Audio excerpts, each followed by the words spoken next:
agora vamos falar um pouquinho sobre o pioneiro e a sua fonte de autoridade. É importante nós entendermos que cada membro, cada pioneiro, cada pessoa no mundo tem alguma fonte como a sua autoridade.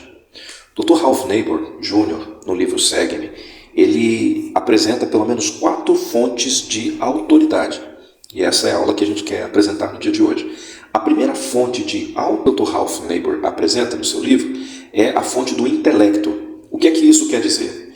A pessoa determina verdades por sua capacidade de raciocinar quanto ao que é certo, o que é errado, o que é bom e o que é mal. Então a fonte de autoridade se determina na capacidade da pessoa pensar, raciocinar quanto a isso, tá bom? O que é certo e o que é errado e assim por diante. Por exemplo, ela pode negar os milagres de Jesus por carecer de prova científica.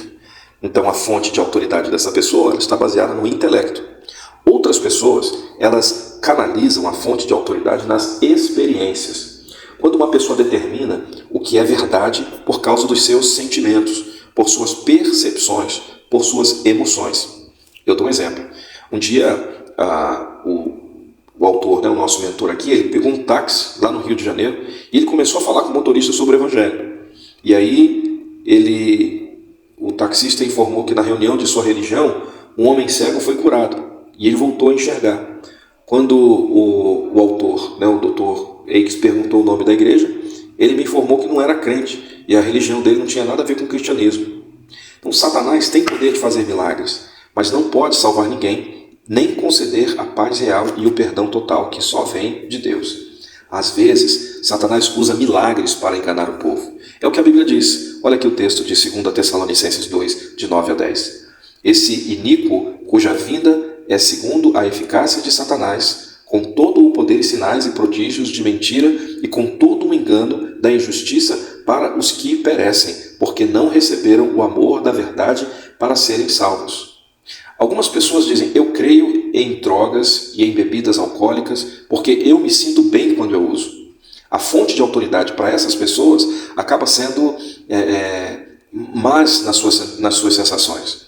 Esse é um modo muito perigoso de elaborar o sistema de crenças.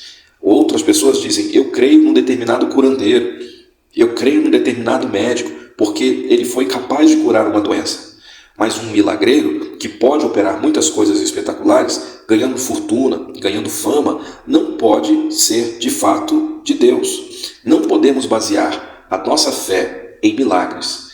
Temos que basear a nossa fé na pessoa de Jesus Cristo, pelo que Ele é e nas promessas e na palavra de Deus. Esta é a chave.